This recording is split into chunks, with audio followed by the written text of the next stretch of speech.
The Range Rover, Greg. Black on black. It's the least you can do for me, after the year I've had to put up with. My name is Greg, and those were the words my wife, Catherine, spoke to me 2 weeks before Christmas. Her voice a chilling mix of entitlement and condescension. The year she'd had to put up with was the year my father was dying, a slow, agonizing decline that she viewed not as a tragedy, but as an inconvenience standing between her and my multi-million-dollar inheritance. She didn't want the Range Rover as a gift. She wanted it as a down payment on the fortune she planned to take when she divorced me, the moment my father's will was read. She thought I was a grieving, emotional fool, too consumed by my own sorrow to see her for the predator she was. She had no idea I had already discovered her affair, her meticulous planning, and that I, along with my lawyers, had already invoked a long-forgotten clause in our prenup. A poison gift clause, so perfect, so diabolical, that the very luxury car she demanded for Christmas would legally and systematically strip her of the millions she thought she had already won. Our marriage, for 17 years, was a carefully curated illusion of success. I was a partner at a successful investment firm, a life of long hours and high stress, but one that afforded us a lifestyle of incredible privilege. Catherine played the part of the perfect corporate wife flawlessly. She managed our homes, planned our social lives, and wore our wealth with an effortless grace. I thought we were a team. In reality, I was the engine, and she was simply along for the ride, waiting for the moment she could cash out. The illusion began to crack when my father, a man of quiet strength and immense wealth, received his terminal diagnosis. His decline was rapid, and I dedicated every spare moment to being with him, to managing his affairs, to simply sitting with him in the quiet dignity of his final months. Catherine's reaction was not one of sorrow, but of a strange, almost manic energy. Her spending increased. Her social calendar became more demanding. She was insulating herself from the ugliness of death with a wall of luxury and distraction. "You're always so morose, Greg," she'd say, stepping into our cavernous closet, which was already overflowing with her designer clothes. "Life is for the living." She saw my grief as a weakness, an inconvenient downer on her otherwise perfect life. I first discovered her affair by accident. I was looking for a document on our shared laptop and stumbled upon an open chat window. It was between her and an old college friend. The conversation was a nauseating mix of gossip and carefully planted strategy. "He's completely wrapped up in his father's death," she had written. "He has no idea. The moment the will is read and the inheritance transfers, I'm filing. My lawyer says I'll get half of everything. We're talking 8 figures, Jen. Enough to finally be free." The words burned themselves into my memory. She wasn't just a grieving wife. She was a predator, patiently waiting for her prey to weaken. But it was the next message that truly turned my blood to ice. "And then there's Thomas," she wrote, followed by a series of heart emojis. "He's been so patient. He knows it will be worth the wait." Thomas, a man I considered a friend, a fellow partner at my firm, a man who had offered me his condolences, his face a mask of sympathy, while he was sleeping with my wife and plotting to take my money. The betrayal was so profound, so complete, it almost broke me. For a week, I was a ghost. I went through the motions, my mind a maelstrom of rage and heartbreak. I wanted to confront her, to scream, to unleash the torrent of my betrayal. But then, my father's words, spoken to me years ago when we had first drafted my prenuptial agreement, echoed in my mind. "A woman who truly loves you will never fear a document that protects you," he had said. "And a woman who doesn't will reveal herself by how she treats it." That was it. My clapback would not be emotional and chaotic. It would be cold, legal, and utterly devastating.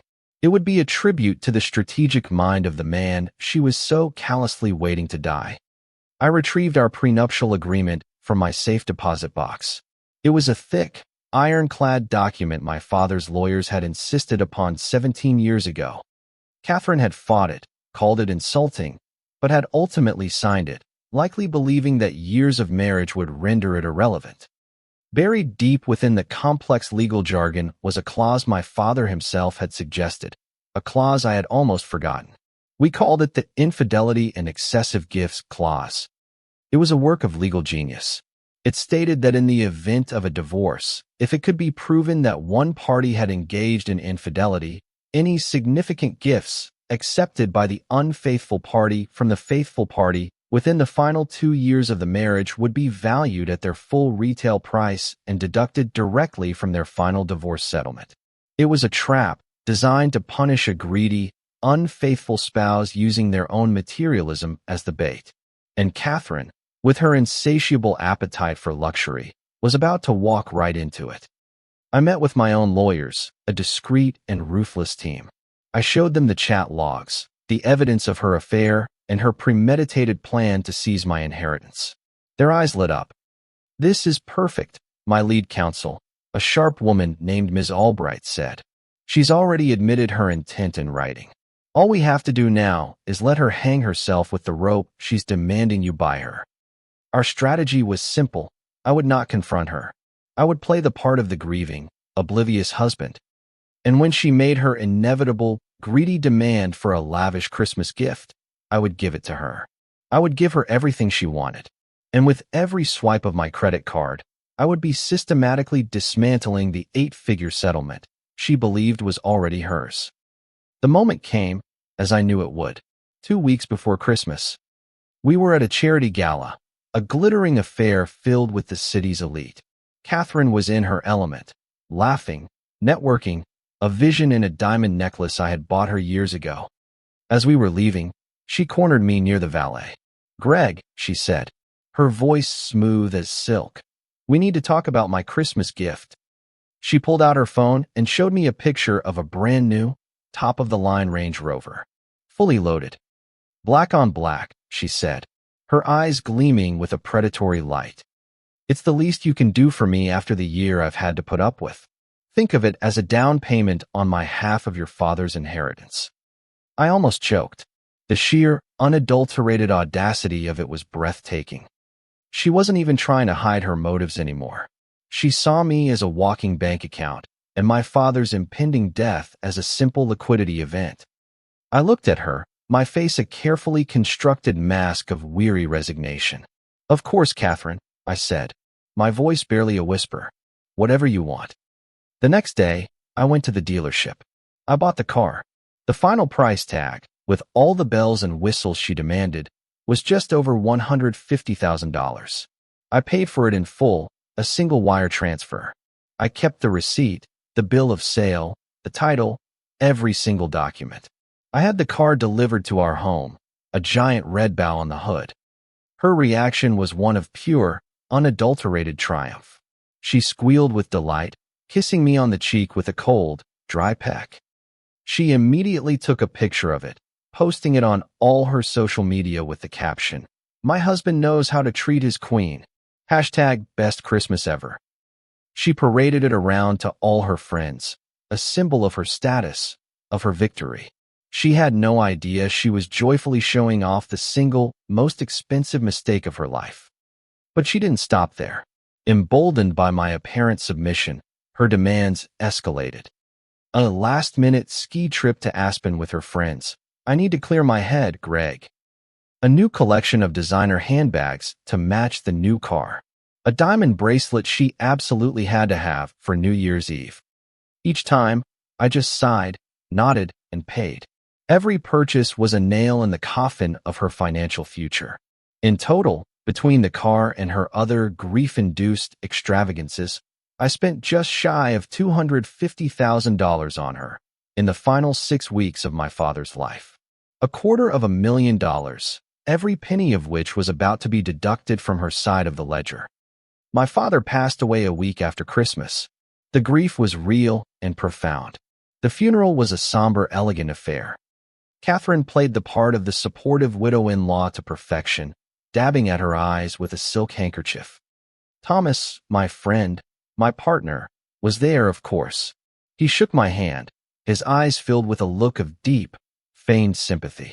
"I'm so sorry for your loss, Greg," he said, his voice a low, respectful murmur. Your father was a great man. The hypocrisy was so thick I could barely breathe. As predicted, exactly 1 month after the funeral, after the initial condolences had faded and the casseroles had stopped arriving, I was served with divorce papers. The process was swift and brutal. Her lawyer came in with a full accounting of my assets, including the estimated value of my inheritance, and demanded exactly 50%.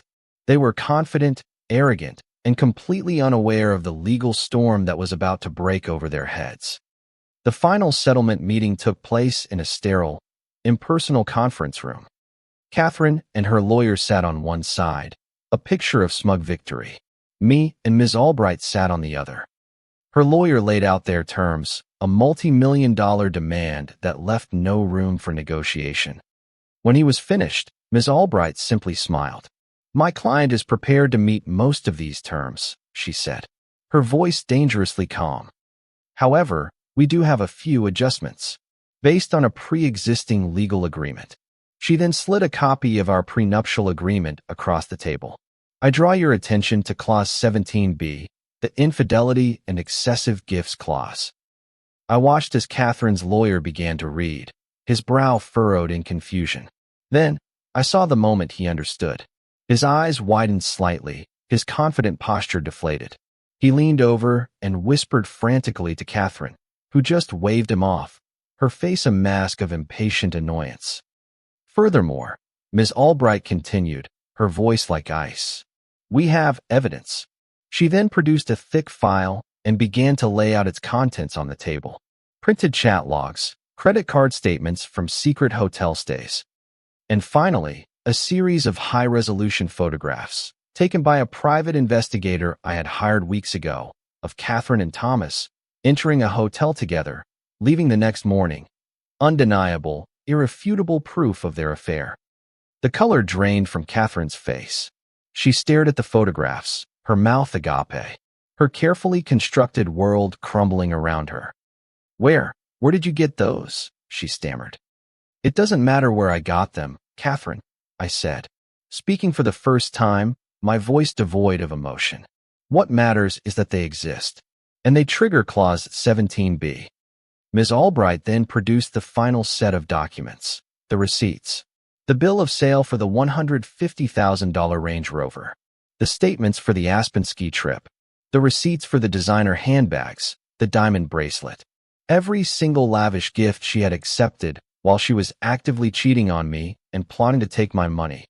As per the legally binding prenuptial agreement you both signed, Ms. Albright announced, the total value of these gifts, which comes to $247,850, will be deducted directly from Ms. Spencer's final settlement amount. But she wasn't finished.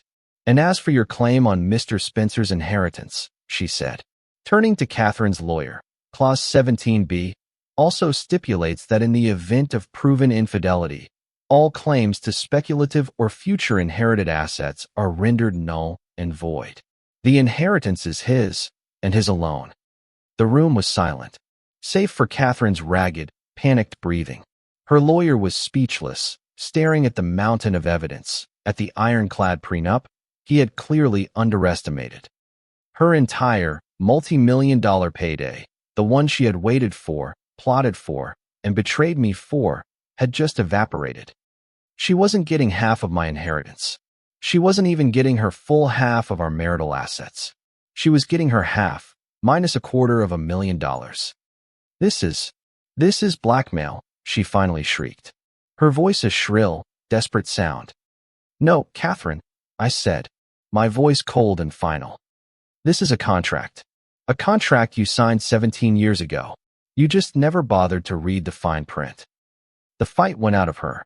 She slumped in her chair, a broken, defeated woman. The smug confidence was gone, replaced by the raw, ugly face of her own greed and stupidity. She had been so focused on the prize, so certain of her own cleverness, that she had never once considered that I, the boring, grieving husband, could have been playing a long game of my own, a game my father had taught me how to win before he died. The divorce was finalized a week later, on my terms. Catherine walked away with a fraction of what she had expected. her grand plans for a new life of luxury in absolute tatters. The Range Rover, the symbol of her supposed victory, now just a very expensive, very painful reminder of the millions she had lost. I heard through the grapevine that her relationship with Thomas imploded almost immediately. He, a man clearly attracted to her for the wealth she was about to acquire, had no interest in a woman with a diminished settlement and a reputation for being the most notorious gold digger in the city. I, on the other hand, was free. I had my father's legacy, my financial security, and most importantly, my self-respect. This wasn't a revenge. It was a man protecting himself from ruin. It was quiet, it was legal, and it was absolute. I had used her own greed, her own materialism, as the very weapon of her undoing. Every time she got behind the wheel of that beautiful, expensive car, she wouldn't feel pride. She would feel the crushing weight of her own spectacular miscalculation. And that, I knew, was a punishment far more satisfying than any court could ever deliver. My father would have been proud. All I can say is that it can happen to anyone, whether male or female. Protect yourselves out there. Trust your spouse, and do the needful when the time arises. That's my story of how a marriage which I had put all the work for just became the instrument of my financial protection. Now I want to hear yours. What's the most calculated act of financial betrayal you've ever witnessed? You for listening to my story. Please like and subscribe.